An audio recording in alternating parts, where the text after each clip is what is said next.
a la mesa económica, análisis de la economía actual y perspectivas futuras.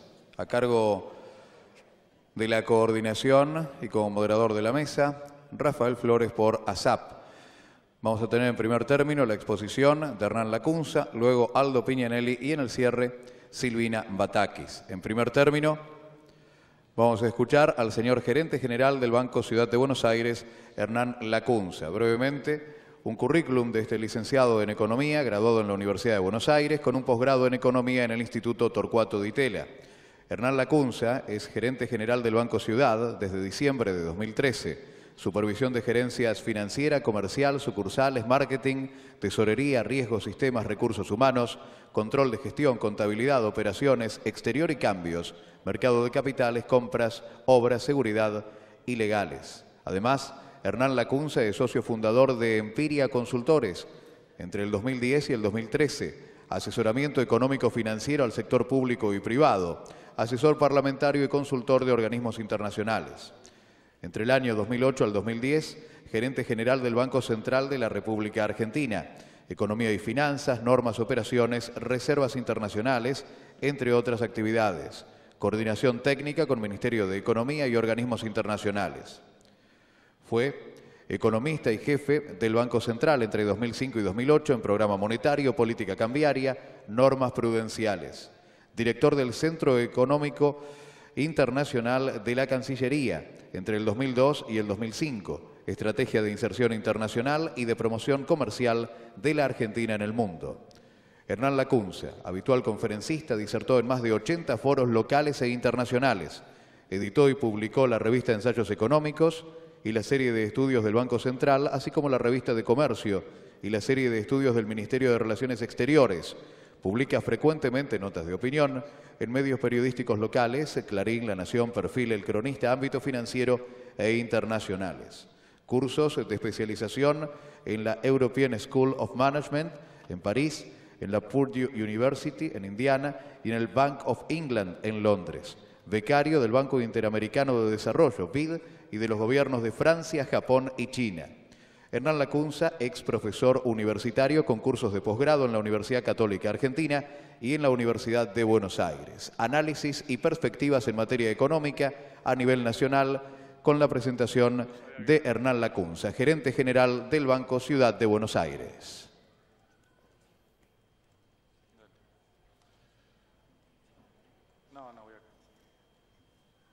¿Qué tal? Buen día, gracias por la invitación. Perdón, no sabía que iban a leer todo eso, hubiera mandado algo más corto.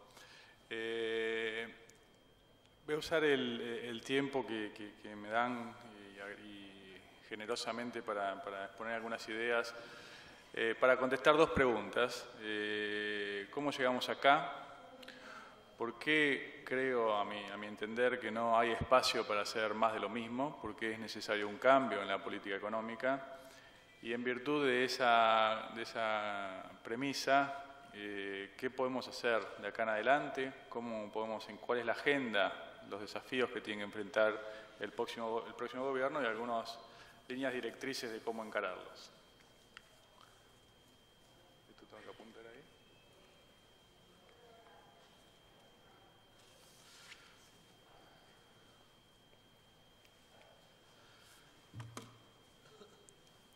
Este cuadro, que tiene muchos números y que no los voy a abrumar contándoles todos, a mí me gusta mucho porque me sirve para contar 12 años de economía argentina, los 12 años del kirchnerismo en el poder.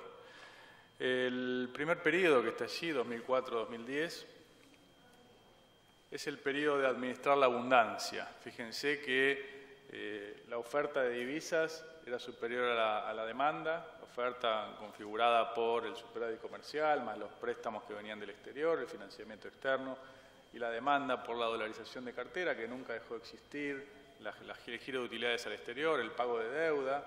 Bueno, sobraban 5.500 millones de dólares por año.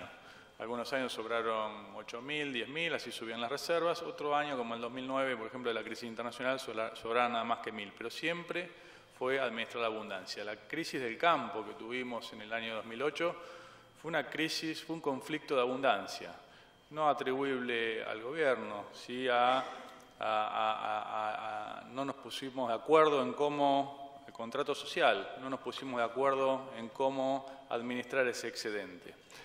A partir de allí cambia, fruto obviamente de las políticas económicas que empezaron a cambiar ya en el año 2007, 2008, fines de 2007 y principios de 2008. En el 2011 cambia ese superávit cambiario, valga la redundancia, y pasamos a tener déficit. Es el primer año donde nos faltan dólares. Si uno mira esto que es el promedio anual de todo este periodo de abundancia y lo que es el 2011, claramente el origen de ese cambio de signo está en esta explosión de la demanda que se triplicó, básicamente justificada por la dolarización, porque los argentinos empezamos a cambiar pesos por dólares, se multiplicó por 3.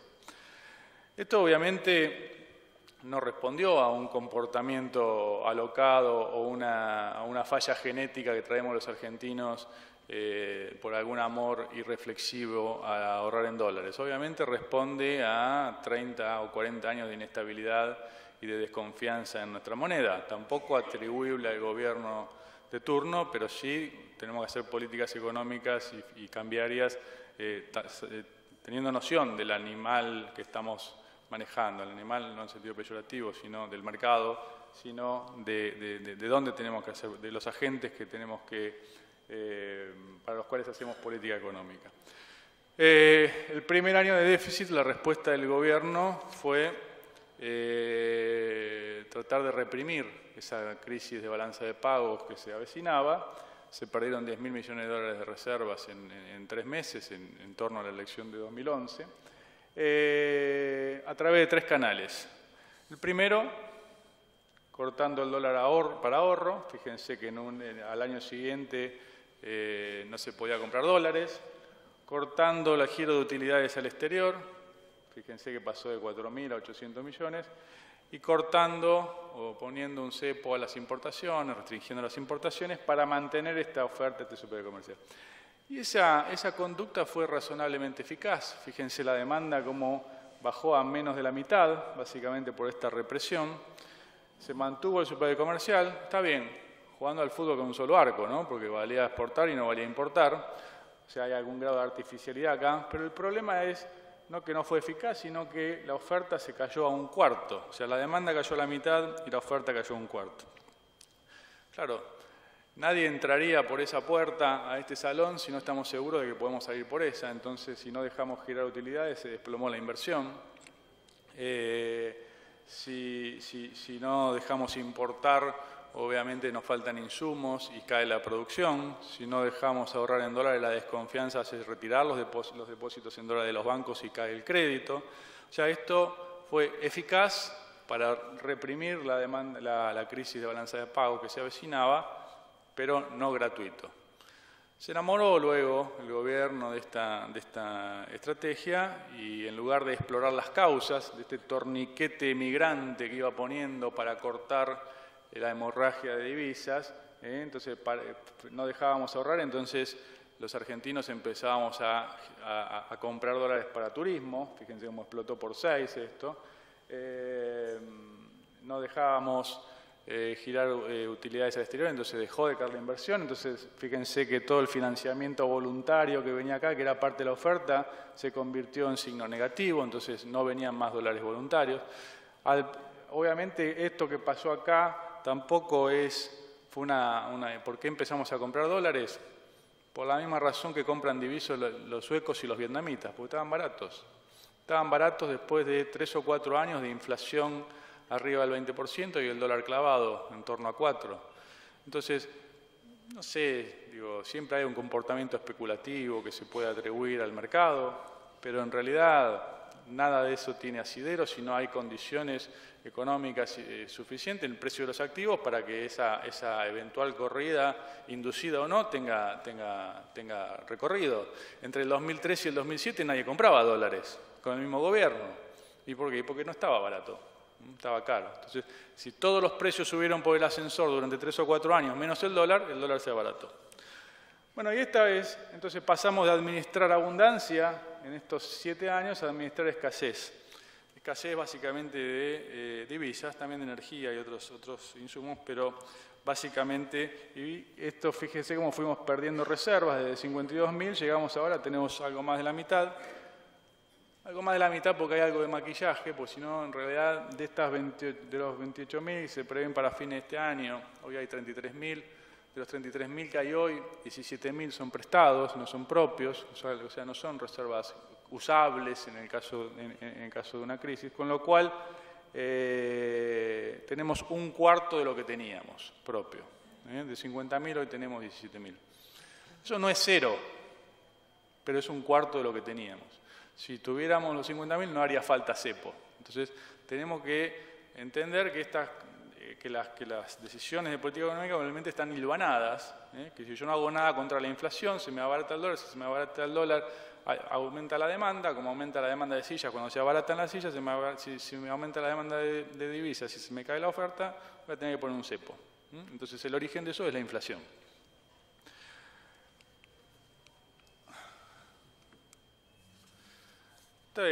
Este gráfico cuenta conceptualmente los números que veíamos recién.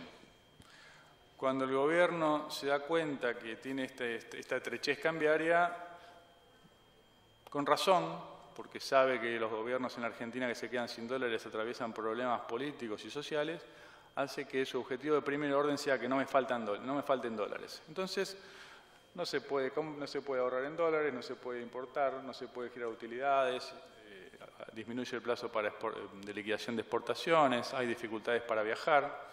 Es eficaz, sí, es eficaz, pero tiene consecuencias, bajan los depósitos en dólares, baja el crédito, baja la confianza, faltan insumos para producir, baja la oferta, aumenta la inflación por menor oferta, baja la inversión porque no puedo girar al exterior, bajan las exportaciones porque las oprimo con las condiciones financieras, se resiente el crecimiento, caen todas las fuentes de demanda agregada y el objetivo de segundo orden del gobierno siempre fue que no decaiga el nivel de actividad, porque si no también tengo problemas políticos con los votos. Entonces le digo al ministro de Economía del turno que aumente el gasto para sostener la actividad. Como no tiene crédito, le digo al Banco Central que lo financie y que baje la tasa de interés. Entonces baja el respaldo de la moneda. Como baja el respaldo de la moneda, todos los agentes financieros aumenta la demanda potencial de dólares y estoy acá. Estoy en este círculo vicioso atrapado desde hace 4 años,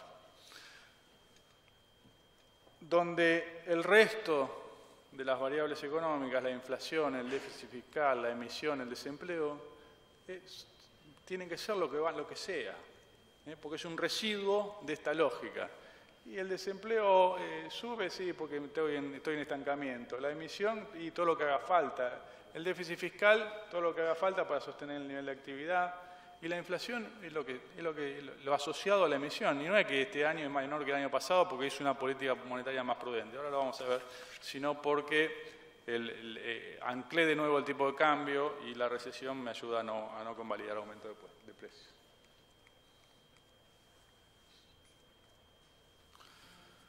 Y así llegué a esta circunstancia donde, bueno, acá tengo el periodo de abundancia, ¿no? Hasta fines de 2008, crecíamos a tasas chinas, con inflación internacional. Después tenemos este periodo mixto donde ya tenemos inflación más alta que la línea celeste y un crecimiento mixto. Acá pasamos a un régimen de crecimiento como en la década del 50, cuando llueve y tenemos soja crecemos 2%, cuando no llueve crecemos 0. ¿Esto es una crisis?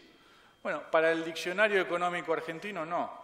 El diccionario económico argentino define crisis el 89 y el 2001, o sea, hiperinflación o hiperdesempleo. Ahora, para el diccionario económico mundial, un país que hace 4 años que no crece y que tiene inflación en torno al 30%, 25, 35, es una flor de crisis. Para administrar ese periodo, lo que hacemos es racionar la escasez por cantidad o proveer bienes, empleo público o vía emisión para tratar de impulsar la actividad. ¿Cómo raciono vía cantidad? Y lo que me faltan son divisas, cepo. Lo que me falta es energía, corto la luz. Le doy a la maquinita de la felicidad, digamos, sí, pienso que emitir, lo hablaba con Aldo recién, es la solución a los problemas. Bueno, está bien, no cobremos más impuestos, pues si total la emisión no genera ningún problema, eliminemos los impuestos y financiemos todo con emisión. El empleo privado no crece hace 4 años y todo lo que crece el empleo es el empleo público. Tampoco es sostenible eso, porque el nivel de gasto público va aumentando. Por eso digo, contestando la primera pregunta que les propuse, es si hay espacio para hacer más de lo mismo. Bueno, menos, obviamente, hay menos espacio. No quiero ser tan vanidoso de decir cuánto queda o cuánto no queda. Lo que sí es que si seguimos haciendo más de lo mismo, no esperemos resultados distintos, ¿no? Se atribuye a Einstein una definición de locura muy ingeniosa. Dice, bueno, locura es esperar resultados distintos si seguimos haciendo más de lo mismo. Si seguimos haciendo más de lo mismo, el año que viene va a ser parecido a este año, en el mejor de los casos. Y una cosa es 4 años de estancamiento después de 8 años de cierta euforia, sobre todo al principio, pero bueno, de algún crecimiento posterior, de crecer al 3% o al 8%. Una cosa es 4 años y otra cosa, digo, esto es acumulativo, es como los chicos cuando volvemos en la ruta y se nos queda el auto después de unas vacaciones fantásticas, ¿no? Y bueno, las primeras 2 horas son más fáciles que las segundas 2 horas. Se atribuyó buena parte de ese estancamiento argentino a las condiciones externas. Acá esto está expresado en resultado, en bienestar, digamos, en PBI per cápita, en salario real, en empleo. Fíjense la diferencia entre los 3 periodos que yo marcaba recién. Acá éramos una economía muy dinámica, acá una economía muy estática, o con pequeña recesión o caída del bienestar en términos per cápita. Si es el mundo, bueno, difícil decir que se nos cayó encima, porque los países que están en el vecindario no les pasó lo mismo que nosotros, que pasamos de 7 a 0, de modo que sería un mundo demasiado ensañado con nosotros, con los argentinos, cosa que no creo. Y esto es lo que tenemos para encarar el próximo gobierno. Fíjense que un montón estos son acá tenemos los resultados en términos de crecimiento, inflación y empleo. Acá tenemos las herramientas de política económica. Y todo lo que era verde en este periodo, que eran márgenes de acción de la política económica, buenos resultados con superávit gemelos y tipo de cambio competitivo, hoy en general todo esto es rojo, eso quiere decir la estrechez de los márgenes de acción, y hay un verde que es el nivel de deuda. Acá una aclaración respecto al nivel de deuda. Ese nivel de deuda, 45-50% del PBI, es un nivel de deuda razonable. No suscribo cuando se habla de la deuda, considerarla nada más que la deuda en manos de privados, que ronda el 10-15% si se incorporan los organismos internacionales, porque el resto es deuda intrasector público, deuda con el Banco Central y deuda con la ANSES. Es cierto que esa deuda es menos exigible, nada vamos a entrar en default por tener deuda con el Banco Central o con la ANSES, pero tampoco eso amerita no considerarla, porque esa deuda no es con Banoli y con Bocio, esa deuda es con los tenedores de pesos y con los jubilados, así que salvo que no pensemos defaultear a los tenedores de pesos y a los jubilados vía devaluación o vía licuación de haberes previsionales, esa deuda va a haber que pagarla. Entonces, pero no obstante, aún incluyéndola, estos márgenes de deuda, cuyo desendeudamiento, bueno, acá estuvo la quita de la deuda, ¿no? No fue tanto, también hay parte de apreciación ahí, de apreciación cambiaria, que baja la deuda en dólares respecto al PBI en pesos.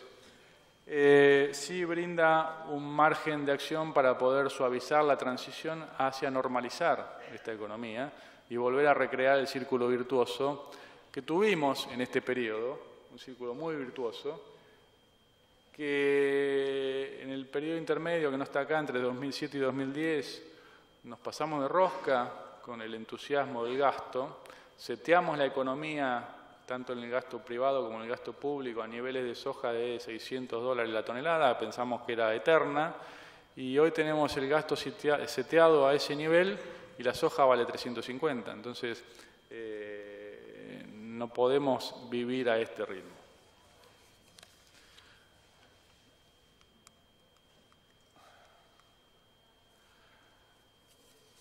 Ahora, ¿qué hacer hacia adelante?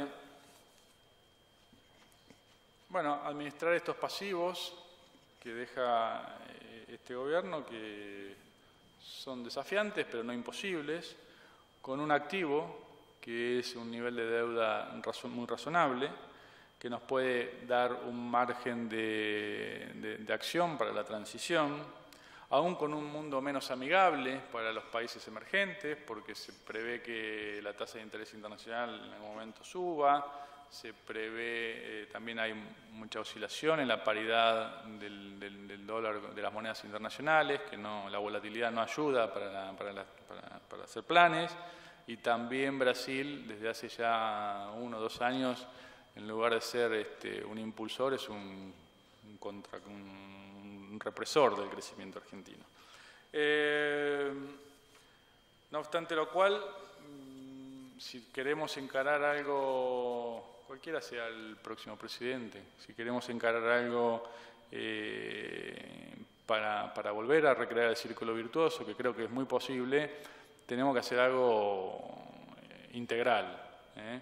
Y cuando digo algo integral es no medidas aisladas y tampoco caer en, hablaba recién con un colega, periodista, que me preguntaba si es esto los 90. Ese creo que es un falso dilema. Entre los 90 y esto hay un océano, no un arroyo. Hay un montón de matices de políticas económicas que se pueden calibrar e impulsar. Lo que sí creo que hay que hacer una combinación de medidas de shock con medidas graduales, shock sobre todo en lo institucional, en el anuncio de las reglas, de nuevas reglas del juego que brinden credibilidad, que den márgenes de acción, con una implementación gradual, porque no se pueden arreglar en un mes los desequilibrios incubados, acumulados durante 5 años, donde la velocidad será ir calibrando artesanalmente la velocidad que se tomen las medidas, esas políticas, en muchos casos, como cuando vinimos ayer por la ruta Mar del Plata, tan rápido como sea posible y tan lento como sea necesario. Y esto no es un juego de palabras, una cosa es impulsar reformas y otra saltar al abismo, así que es una combinación de audacia y prudencia para poder restablecer el círculo virtuoso, que me parece que tenemos una nueva oportunidad a partir de 2016. La clave acá es ganar credibilidad, porque el tiempo nos va a dar más margen de acción, más espacio para tomar estas medidas, entonces esto se logra nada más que con credibilidad.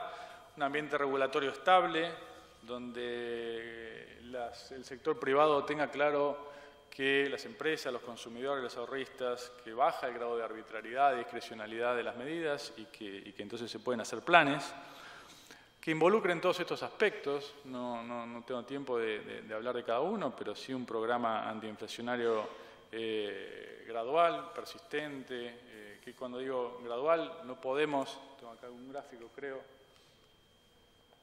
no podemos pretender bajar la inflación de, no sé, 30% anual al 5% en un año, sino que tenemos que ver lo que hizo Chile a principios de la década del 90, cuando en un lustro bajó la inflación justamente de 30 a un dígito y después lo mantuvo estable por los siguientes 20 años.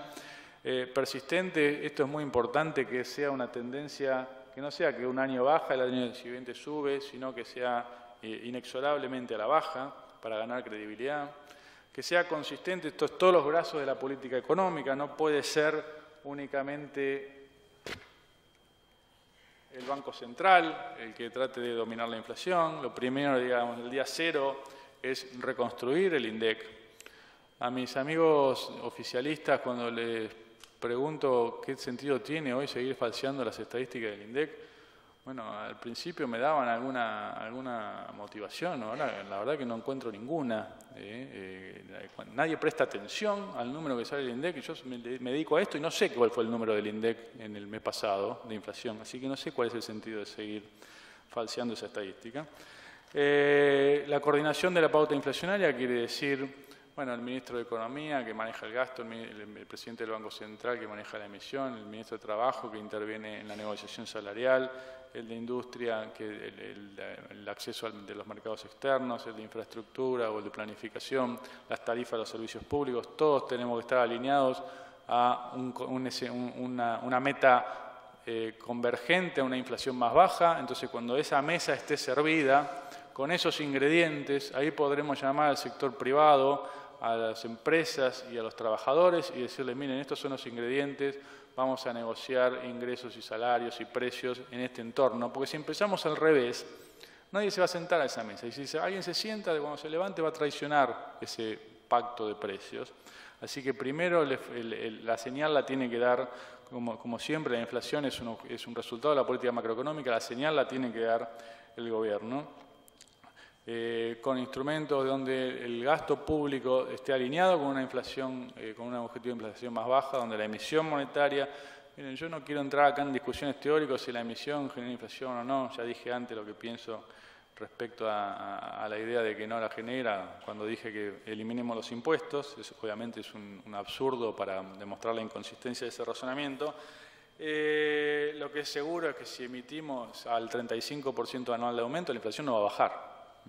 Ya lo probamos estos años, no va a bajar.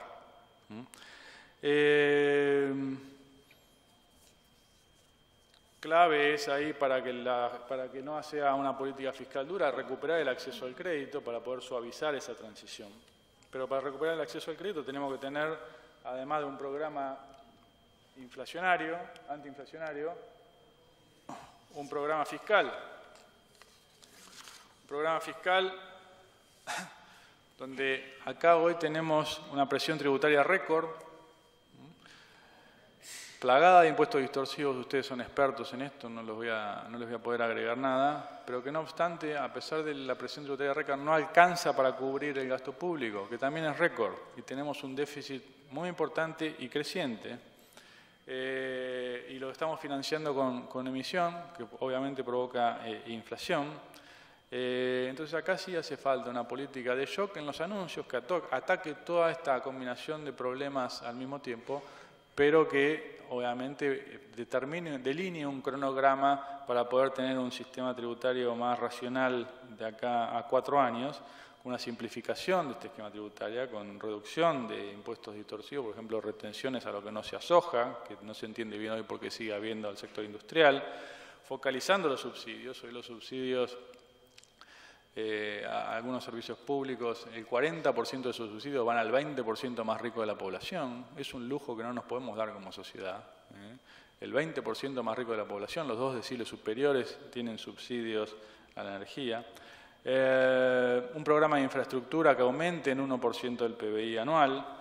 Que el presupuesto nacional, repito, ustedes son expertos en esto, sea el mecanismo de asignación de recursos para dar credibilidad y certidumbre a los decisores privados de inversión, de consumo, de ahorro. Hoy el presupuesto nacional es un dibujo que tampoco nadie presta atención porque es un dibujo. Entonces, los dibujos no sirven para un título del diario de un día, después no sirve para más nada. Una regla fiscal estructural que ahorre en época de vacas gordas para poder gastar en época de vacas flacas. Esto no es muy complejo, es la fábula de La Fontaine, de la cigarra y la hormiga. No es que descubrimos acá algo demasiado ingenioso.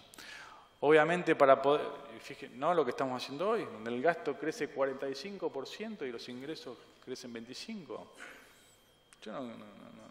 Uno puede poner acá adjetivos de heterodoxo, ortodoxo, se pueden poner, adjetivar es fácil. Lo que es seguro es que no se puede gastar todo el tiempo más de lo que ingresa. Porque esto es lo mismo que pasa en nuestra casa. Si yo gasto 120 y gano 100, y los primeros 6 meses puedo pedir el crédito en el banco, el mes 7 voy a tener problemas. Acá, los primeros 6 meses o los primeros 5 años le puedo pedir al Banco Central que emita, al sexto voy a tener un problema. No, ya estoy teniendo problemas.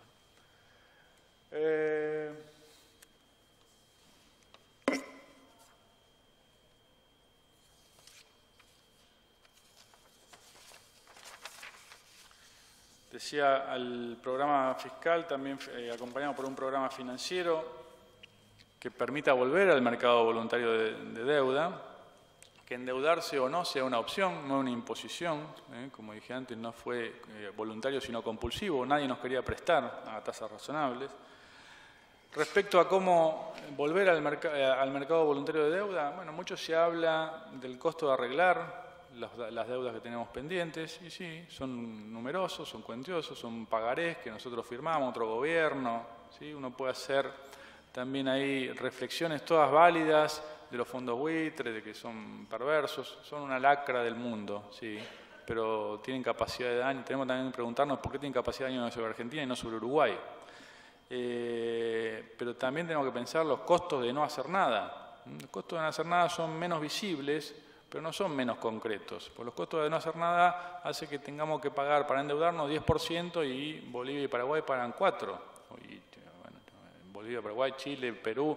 Entonces, ahí hay un costo menos rutilante, pero no menos visible, pero no menos gravoso para los argentinos.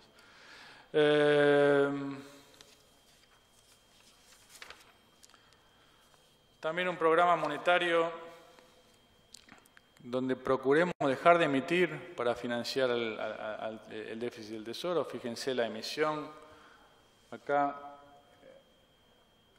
estamos pasando acá, emitíamos al 40% para financiar el Tesoro en a fines de 2012.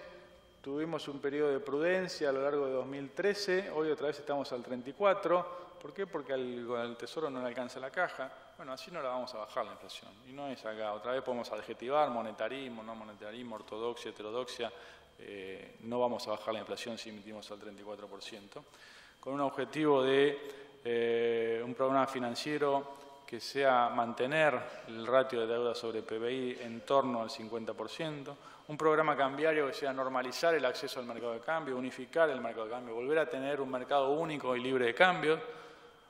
Hoy el mercado único y libre de cambios no le queda casi nada, porque libre no es, único tampoco es, tenemos varias paridades, y mercado tampoco es porque no hay oferta, el único que ofrece es el Banco Central. Así que, como dije antes, tan rápido como sea posible, tan lento como sea necesario, una flotación administrada que evite la excesiva volatilidad en el tipo de cambio para no dar señales nocivas y contradictorias a la inversión y al consumo, y al ahorro sobre todo.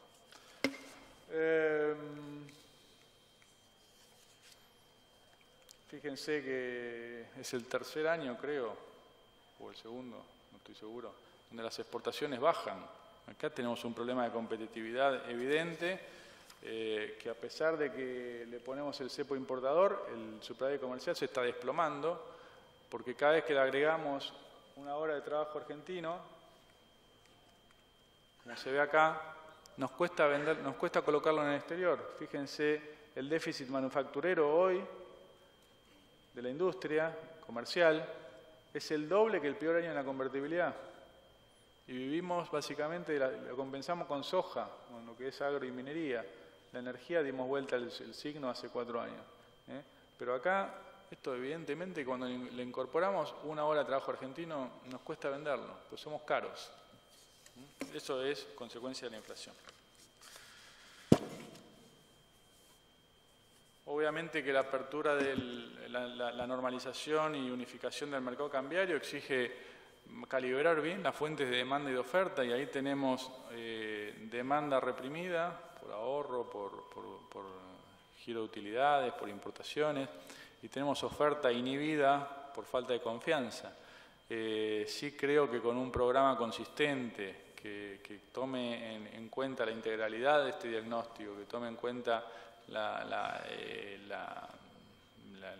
bueno, todos los frentes, el fiscal, el financiero, el cambiario, el comunitario, básicamente, tenemos una buena chance de a partir de fines de este año, principio del año que viene, recrear el círculo virtuoso y poder reencauzar la Argentina en el sendero del crecimiento del producto y sobre todo, lo más importante, en el sendero del crecimiento del empleo, que es lo que la verdadera fuente de bienestar de todas las sociedades. Gracias.